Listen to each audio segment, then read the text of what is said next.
ಶ್ರೀ ಗಂಗಮ್ಮ ದೇವಿಯ ದೀಪೋತ್ಸವ ಕಾರ್ಯಕ್ರಮ ಹುಣಸಿಕೋಟೆ. ಶ್ರೀ ಗಂಗಮ್ಮ ದೇವಿಯ ದೀಪೋತ್ಸವಕ್ಕೆ ಆಗಮಿಸಿರುವ ಮಾಲೂರು ಮಾಜಿ ಶಾಸಕರು ಕೆಎಸ್ ಮಂಜುನಾಥ್ ಗೌಡ ಹಾಗೂ ಅಧ್ಯಕ್ಷರು ಓಂ ಶಕ್ತಿ ಚಲಪತಿ, ಲಾಯರ್ ಸೋಮಣ್ಣ, ಗ್ರಾಮ ಪಂಚಾಯಿತಿ ಅಧ್ಯಕ್ಷರು ಸೊಣ್ಣಪ್ಪ, ಲಾಯರ್ ನಾಗರಾಜ್, ಚಲಪತಿ ಸೀತಾರಾಮು ಹಾಗೂ ಹುಣಸಿಕೋಟೆ ಗ್ರಾಮಸ್ಥರು.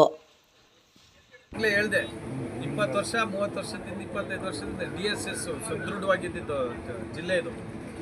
ಸ್ಟ್ರೈಕ್ ಕರೆ ಕೊಟ್ಟರೆ ಎಲ್ಲ ನಡುಗೋರು ಸ್ಟ್ರೈಕ್ ಮಾಡ್ತೀನಿ ಅಂದರೆ ಅರ್ಧ ಅವರ್ ಟೈಮ್ ಕೊಡ್ತಾರೆ. ಅಷ್ಟರೊಳಗೆ ಏನೇನು ಬಡ್ಕೋಬೇಕು ನಾವು ಬಡ್ಕೊಂಡು ಎದ್ದು ಹೋಗ್ತಾ ಇರಬೇಕಿಲ್ಲ ಅಂದರೆ ಲಾಠಿ ಆಡ್ಬಿಟ್ಟು ಕಳಿಸ್ತಾರೆ. ಸ್ಟ್ರೈಕ್ ಅಂದರೆ ಅಷ್ಟೇ, ಅರ್ಧ ಅವರ್ ಟೈಮು. ಏನೇನು ಹೊಟ್ಟೆವರಿಗೆ ಏನೇನು ಭಾಷಣ ಬೇಕೋ ಮಾಡ್ಕೋಬೋದು. ಹೌದು ಕರೆಕ್ಟ್ ಇಲ್ಲ.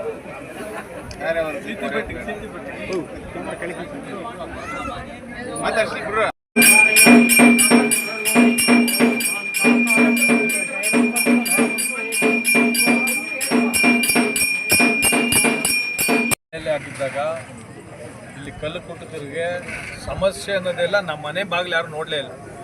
ಪಾರ್ಟಿ ಪಕ್ಷ ನೋಡಲಿಲ್ಲ. ಅವ್ರವ್ರ ಪಾಡು ಅವರು ಸ್ವಾಭಿಮಾನದಿಂದ ಕೆಲಸ ಮಾಡ್ಕೊಂಡಿದ್ದು.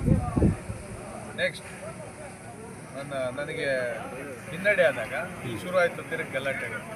ನಾನು ಡಿಸ್ಟ್ರಿಕ್ಟ್ ಮಿನಿಸ್ಟರ್ನ DC ಅವ್ರನ್ನ ಅಲ್ಲಿಗೆ ಕಳಿಸ್ಲಿಲ್ಲ, ಇಲ್ಲಿಗೆ ಕರ್ಕೊಂಬಂದು ತಾತ್ಕಾಲಿಕವಾಗಿ ಅವ್ರಿಗೆ ತೊಂದರೆ ಇಲ್ದಂಗೆ ಮಾಡಿದ್ವಿ.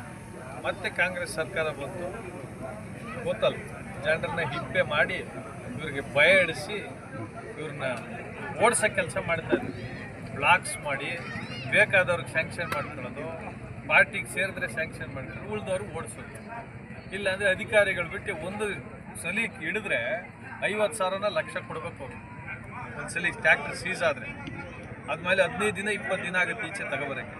ಹೆಚ್ಚು ಕಡಿಮೆ 2-3 ತಿಂಗಳು ಅವ್ರ ಜೀವನನೇ ಹೋದಂಗೆ ಥರ ರೋಲ್ ಕಾಲ್ ಮಾಡಿ ಅಧಿಕಾರಿಗಳು. ಇಲೀಗಲ್ ಗಣಿಗಾರಿಕೆ ಅಂದರೆ ಇವ್ರನ್ನ ಬಂದು ಹಿಡಿಯೋದು.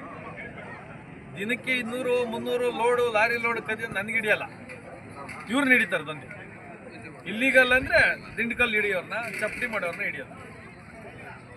ಇಲ್ಲೀಗಲ್ಲಾಗಿ ಸಾವಿರಾರು ಕೋಟಿ ಲೂಟಿ ಮಾಡ್ತಾರೋ ಬಿಟ್ಬಿಡ್ತಾರೆ, ಅದು ಇಲ್ಲೀಗಲ್ ಅಲ್ಲ. ಇವ್ರು ಇಲ್ಲೀಗಲ್ ಅಂದರೆ ಇವರೇ. ಕೆಲವು RTI ಕಾರ್ಯಕರ್ತರು ಇವ್ರನ್ನೇ ತೋರಿಸೋದು, ಅವ್ರನ್ನ ತೋರಿಸಲ್ಲ. ಸರ್, ಈಗ ತಾಲೂಕಲ್ಲಿ ಭಾಳಷ್ಟು ಭ್ರಷ್ಟಾಚಾರ ಆಗ್ತಾ ಇದೆ ಅಂತ ನೀವು ಪ್ರತಿ ಕಾಂಗ್ರೆಸ್ ಸರ್ಕಾರ ಎಲ್ಲಿ ತನಕ ಬಂದಿದೆ ಅಂದರೆ, ನಾನು ಕಾಂಗ್ರೆಸ್ MLA ಆಗಿ ನಾನು ರಾಜಾರು ವರ್ಷ ಲೂಟಿ ಮಾಡಿದ್ರೆ ನನ್ನ ವಿರುದ್ಧ ಕಂಪ್ಲೇಂಟ್ ಕೊಡೋಕ್ಕೆ, ಅರ್ಜಿ ಕೊಡೋಕ್ಕೆ ಯಾವ ಡಿಪಾರ್ಟ್ಮೆಂಟು ಇಲ್ಲ. AC DC ನಾವೇ ಹಾಕ್ಸ್ಕೊಂಬಂದಿರೋದು. ತಹಶೀಲ್ದಾರ್ ನನ್ನ ಕೆಳಗಡೆ ಇರೋದು, ಆ ಥರ ಇರೋದಿಲ್ಲ. ಲೋಕಾಯುಕ್ತ ಇಲ್ಲ. ಕೋರ್ಟ್ ಹೋದ್ರೆ 20 ವರ್ಷ ಆಗ್ತದೆ. ಎಲ್ಲಿಗೆ ಹೋಗಿ ಪ್ರತಿಭಟನೆ ಮಾಡೋಣ ಹೇಳ್ರಿ? ಅದೇ ಸೋಷಿಯಲ್ ಮೀಡಿಯಲ್ಲಿ ಬೈಕಂಡು ತಿರ್ಗೋಣ? ನಿಮ್ಮನ್ನ ಹೇಳ್ತಾ ಇರೋದು ನಾನು.